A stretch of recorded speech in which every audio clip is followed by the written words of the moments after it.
అదే RTV app వార్తల్ని క్షణాల్లో చదివే అవకాశం ఉంటుంది. ఒక న్యూస్ పేపర్, ఒక టెలివిజన్ ఛానల్ మీ చేతుల్లో ఎప్పుడూ ఉంటాయి. కేంద్ర ప్రభుత్వం వారు ఫిబ్రవరి 1 రోజు బడ్జెట్ ప్రవేశపెడుతున్నారు. మోడీ గారు బీజేపీ అధికారానికి రాకముందు రైల్వే బడ్జెట్ మన్నాడే కేంద్ర బడ్జెట్ ఉండేది. వీరు రైల్వే బడ్జెట్ను కూడా కేంద్ర బడ్జెట్లో కలిపేశారు. గతంలో బడ్జెట్ సందర్భంగానే ధరల పెరుగుదల కానీ తరుగుదల కానీ మధ్యతరగతి జీవులకి ట్యాక్స్ మినహాయింపులు ఇలాంటివన్నీ ఉండేవి. ఇప్పుడు బడ్జెట్ దారి బడ్జెట్దే, ధరల దారి ధరల కింద అయిపోయింది. అయినప్పటికీ సుమారు 50 లక్షల కోట్ల రూపాయల బడ్జెట్ ప్రవేశపెడుతున్నారు. కాబట్టి ఈ బడ్జెట్లో సామాన్యుల వాటా ఎంత అని మేము ప్రశ్నిస్తున్నాం.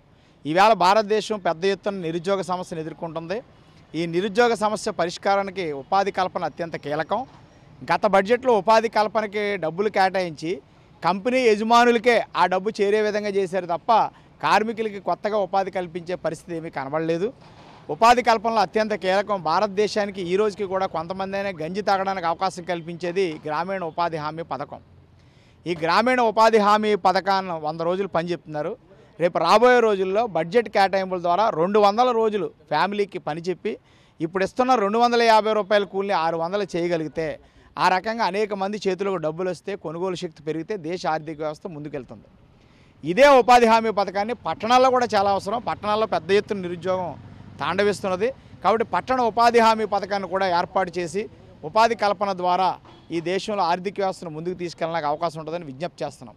అలాగే విద్య, వైద్యం, సంక్షేమ రంగాలకి తగిన కేటాయింపులు చేయడం ద్వారా ప్రజలకి బయట ప్రైవేట్ దానిలో ఖర్చు పెట్టాల్సిన ఖర్చు తగ్గితే, ఆ ఖర్చుతో కొన్ని రకాల వస్తువులు కొనగలిగితే ఆ వస్తువుల వల్ల ఉత్పత్తి పెరగాల్సిన అవసరం వస్తుంది. దానివల్ల కొన్ని ఉద్యోగాలు వస్తాయి. ఆ దిశకి ఈ ప్రభుత్వం ఆలోచించాలని విజ్ఞప్తి చేస్తున్నాం. ఆంధ్ర రాష్ట్రానికి సంబంధించి ఇప్పటికీ విభజన హామీలకి బడ్జెట్లో ఏ కేటాయింపులు ఉండడం లేదు. అదేవిధంగా పోలవరం ప్రాజెక్టు నిర్మాణానికి సంబంధించిన ఆర్ఆర్ ప్యాకేజీకి సంబంధించింది కూడా పూర్తిగా నిధులు కేటాయించట్లేదు.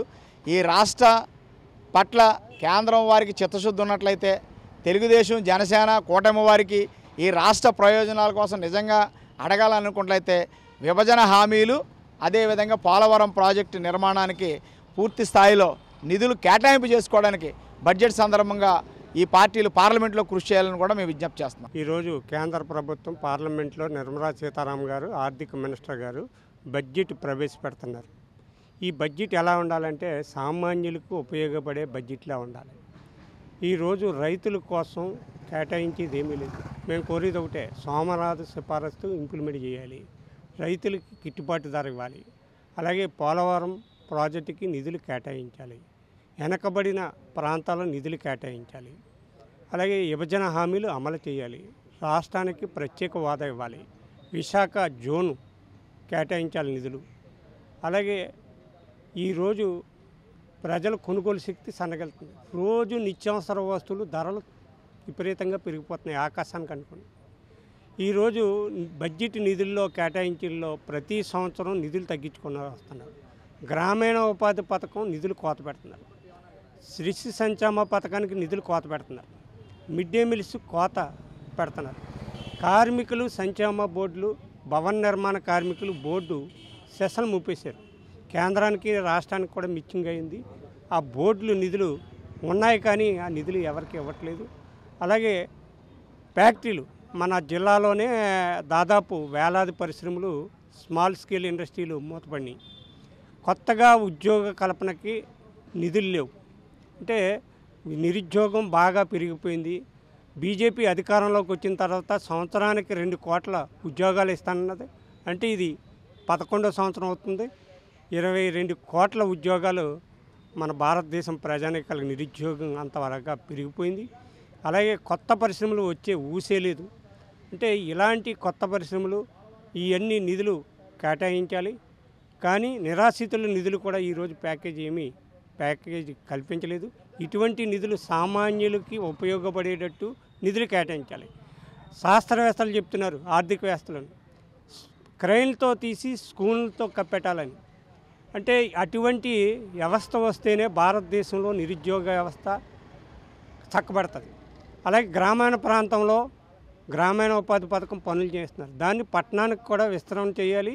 అక్కడ పట్టణంలో ఉన్న నిరుద్యోగ సమస్య కూడా అరికట్టగలుగుతారనేది కోరుతున్నాం. ఎంవి రమణ, సిఐటియు జిల్లా కోశాధికారి. ఈరోజు కేంద్రంలో మోడీ ప్రభుత్వం మూడోసారి అధికారంలోకి వచ్చింది. మూడోసారి అధికారం అనేది చేపట్టడం తక్కువ మెజారిటీతో అధికారంలోకి వచ్చింది. ఈ తక్కువ మెజారిటీతో అధికారంలోకి వచ్చింది కాబట్టి కార్మికులకి, కష్టజీవులకి, పేద ప్రజలకి మేలు చూకూర్చే విధంగా పరిపాలన ఉంటుందనేసి ఆశిస్తూ ఉన్నాం. కానీ ఇప్పుడు ఈరోజు కేంద్ర ప్రభుత్వం బడ్జెట్ ప్రవేశపెడుతుంది. ఓ సంవత్సరానికి సంబంధించినటువంటి ఖర్చులు, ఆదాయం ఈ సంబంధించినటువంటి బడ్జెట్ ప్రవేశపెట్టేటప్పుడు మన ఆంధ్ర రాష్ట్రానికి, అలాగే ఈ దేశానికి, ఈ దేశంలో ఉన్నటువంటి కార్మిక వర్గం, కష్టజీవులు, అలాగే పేద ప్రజానీకానికి ఉపయోగపడే విధంగా బడ్జెట్ ఉండాలనేసి ఆశిస్తూ ఉన్నాం. ఆ విధంగా బడ్జెట్ లేదు అనేటువంటి విధంగా ఈరోజు ప్రకటనలు వస్తున్నటువంటి పరిస్థితి ఉంది. వాస్తవానికి కార్మికులకి ఏళ్ల తరబడి 15 ఏళ్ల పైబడి కనీస వేతనాలు సవరణ చేయలేదు. ఇప్పటికే ధరలు మాత్రం విపరీతంగా పెరిగిపోతున్నాయి. మార్కెట్లో నిత్యావసర వస్తువులు ధరలు పెరిగిపోవడం వల్ల సాధారణ కార్మికులు అనేవాళ్ళు వస్తువులు కొనుగోలు చేయాలంటే చాలా ఇబ్బందులు పడుతున్నటువంటి పరిస్థితి.